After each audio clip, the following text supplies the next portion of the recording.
East, we are learning from our content partners over at the Associated Press that Palestinian health officials are reporting that Israeli strikes in the occupied West Bank have killed 6 people, including the son of a prominent jailed militant.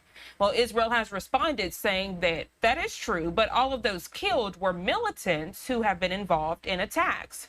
Israel has been carrying out large-scale raids in the territory over the past week that it says are aimed at dismantling militant groups and preventing future attacks. The Palestinians fear, though, that a widening of the war in Gaza is currently happening.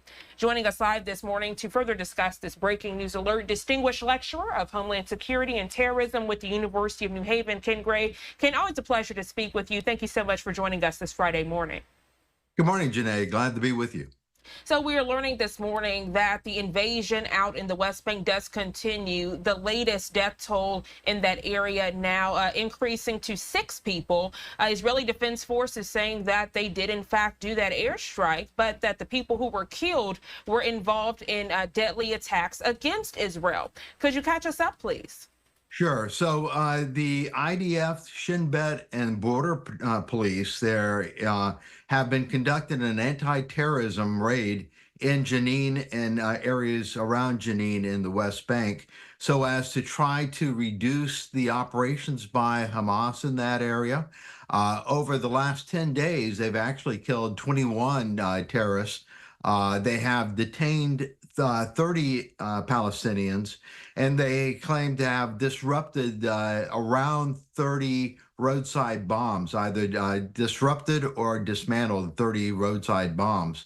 And so this has been a long operation by IDF to try to disrupt this activity. Among others killed was Wassim Hazim, who is the head of Hamas in the Jenin West Bank area. And so this operation was meant to try to stop the activity that's been going on in the West Bank. We've been talking about the increase in activity by Hamas in the West Bank over the last couple of weeks. This operation was meant to try to disrupt their activity. And so IDF has said that they have concluded operations there in the Jenin area now.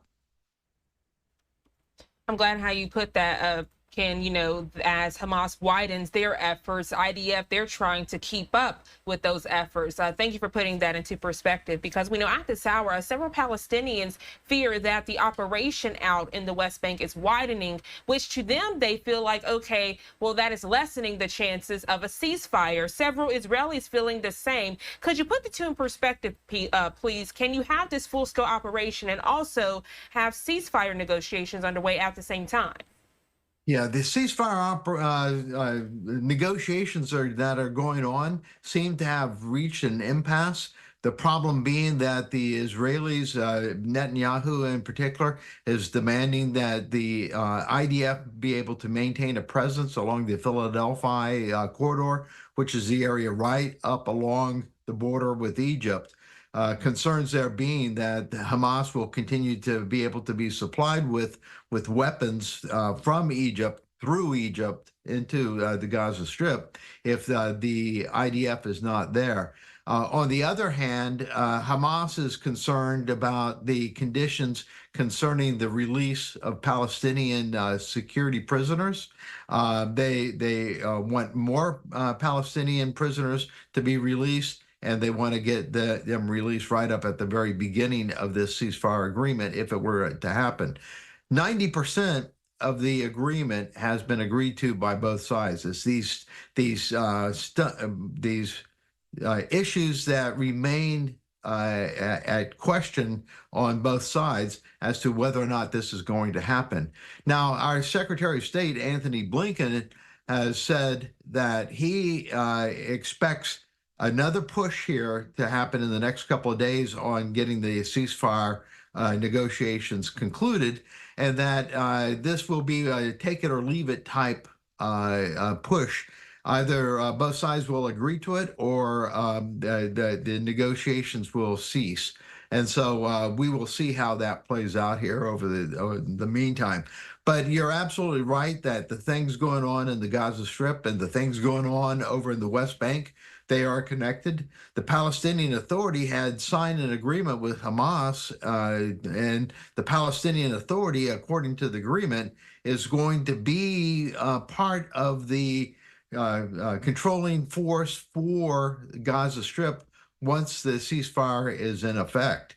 When you ask what after the war here, what after the activities in the Gaza Strip, the Palestinian Authority is supposed to figure prominently in maintaining order there in the Gaza Strip, and the Palestinian Authority has already signed an agreement with Hamas to support Hamas. So that doesn't sound like it's going to work very well.